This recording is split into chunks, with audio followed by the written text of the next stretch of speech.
Have you ever felt there's this kind of level of tension in the air when you head into your dental practice?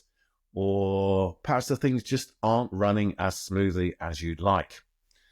More often than not, this is down to poor communication. In this video, I'm going to give you seven key strategies for improving the communication within your dental practice. And this is obviously critical in terms of leading your practice. So the seven different strategies are as follows. Number one is recognizing and encouraging difference. Number two is creating a psychologically safe environment. Number three, discipline and structure and sticking to it. Number four is clarifying roles and responsibilities. Number five is to have group meetings. Yes, pretty obvious, but have group meetings. Number six, have one-to-one meetings. And number seven is to agree expectations up front. So these are the seven, I can say that, different strategies for improving communication within your dental practice. I'm going to talk to you a little bit about each one now. Recognizing difference. This is kind of like a mindset. If we recognize difference and that everybody is just different, has different upbringings, has different personality preferences, different experiences, even difference in how they are at that specific moment in time, we can understand that it's not personal. And if we can break this kind of, connection, thinking that it's personal, it enables us to look at things just in terms of how can we improve communication and do things differently? How can we communicate better with individuals within our team? Because it's not personal, it's just different. So this is a really important mindset to think, to get clear in our minds. Also recognizing that this enables us to make the best possible decisions for the dental practice. If we have diverse opinions and perspectives, different approaches, this will enable us to really make the best decisions, which will ultimately enable us to be to be successful as a dental practice. How do we do that? Well, there's many different ways, but a couple of ideas for you. Firstly, do a personality profile. Yes, if everybody does personality profiles, we suddenly realize how different we are. And again, that it's not personal, but that we are very different to how we approach things. And this can lead to understanding between people. And also being able to adapt to each other's different communication and different styles. So do a personality profile. I'm an everything disc provider partner. And so I can provide such a profile if you want. But yes, personality profiles. Second, you can do an exercise around values and beliefs. When we start understanding different values and beliefs that people have, that enables us to connect with people at a deeper level and also to have a greater understanding of them and who they are. This can be a facilitated exercise, again, that you can do as a team exercise. And number three, then, simply get people together one-on-one to ask how they like to be communicated to. What would they prefer versus the other person? Pair people up, get an understanding of what that looks like. So this is the first one, recognizing difference. Number one key strategy is kind of like a mindset. Number two, you would have heard me talk about in other writing I've done other videos, which is psychological safety. We have to create an environment that's psychologically safe. If we don't, then there won't be communication. People won't feel comfortable speaking and communicating about certain topics. So we have to create this psychologically safe environment. How do we do this? Well, key things are really listening to people, when people speak up, to encourage that, to allow them to give their perspective and give their opinions. Be open and curious about what other people are saying. Call out issues as well. Don't let things hide beneath the surface. Call them out and get people's opinions, discuss openly these difficult topics. support vulnerability, meaning when people do speak up, when people admit mistakes, don't destroy them or make them feel even worse than they already feel about it.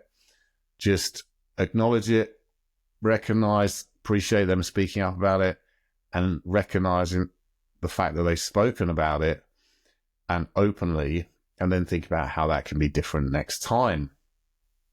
But encourage that vulnerability. It's also, as a leader, your role, not just think about your communication on that front, but also look at how people are communicating to each other, and that they are there's this whole environment of psychological safety within your team. So that's number 2, which is psychological safety. Number 3 is about creating structure and discipline. Well, really? That's a bit odd, Jamie, for communication. It's not actually. We do a lot of ad hoc communication as we're going along, as things happen. So if something happens, you communicate and you sort it out. Within a dental practice, patient needs something, you go and speak to reception about it, or a dentist may ask the nurse for something. All sorts of ad hoc communication. Essential, really important. It's also essential to have what I call proactive communication, meaning structured time to talk about other things, such as how you are operating, how you're communicating as a team, what also you're looking to do and move forward on in different areas. And this is, to me, is really, really important time to put aside. But it often gets missed. We often don't do it. So we have to be really proactive and set aside that time and stick to it. Be disciplined in consistently sticking to that time you've created in a structured, consistent way to have proactive communication, to understand each other and how you're working together. So structure and discipline is really important, to have that structure and discipline space for proactive communication as a team. Roles and responsibilities. If we are clear on exactly who is doing what, this can help reduce a lot of unnecessary communication. So we actually become really efficient in what we're communicating on and the important things, rather than spending time on inefficiently on stuff that actually we don't have to spend time on. If everybody is clear in their roles and responsibilities, it's much more efficient. It prevents conflict around people perhaps duplicating work or disagree on who's doing what.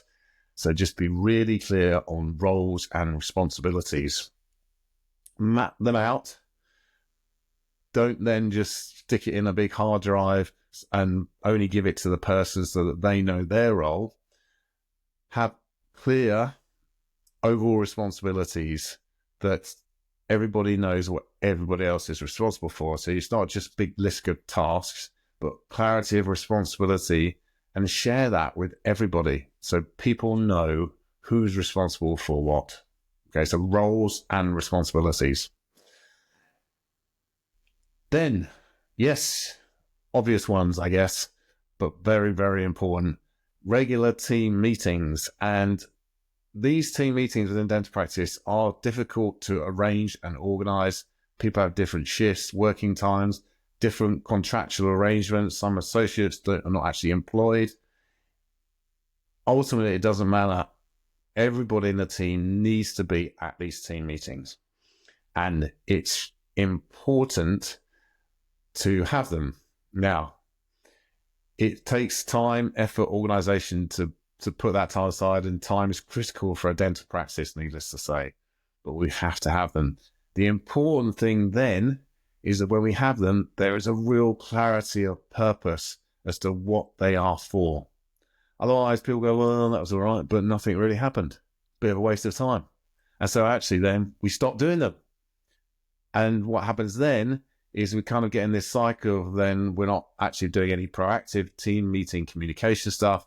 More issues arise, that becomes more urgent. And then we, again, put the team meetings aside. So we have to have that discipline and structure I referred to earlier. Regular team meetings are very valuable, but do them right. Make sure there is a clarity of purpose as to what they are for. Give a good, clear agendas, and please, not just didactic telling people what to do or giving out of information. These meetings are for discussion and input, where the whole team can input into them, give their opinion, give their perspective, because that's so valuable. And that engages them in the practice and what they are looking, and so they then contribute to the practice moving forward, engage in it.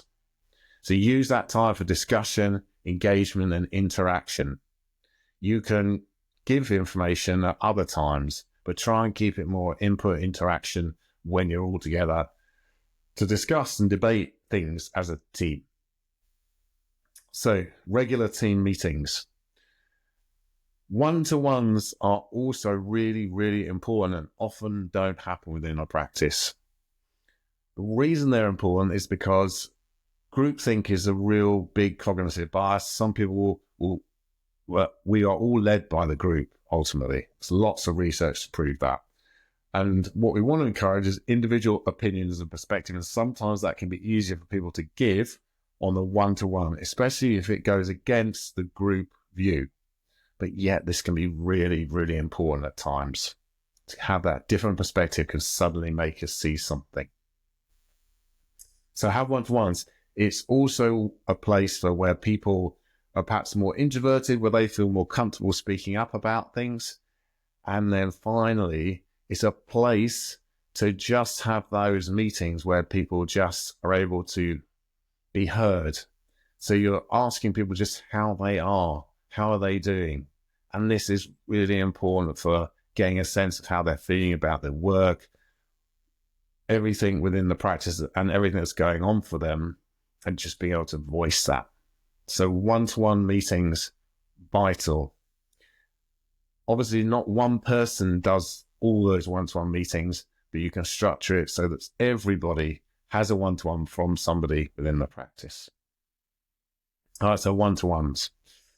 And then finally, agree expectations. So agree expectations up front.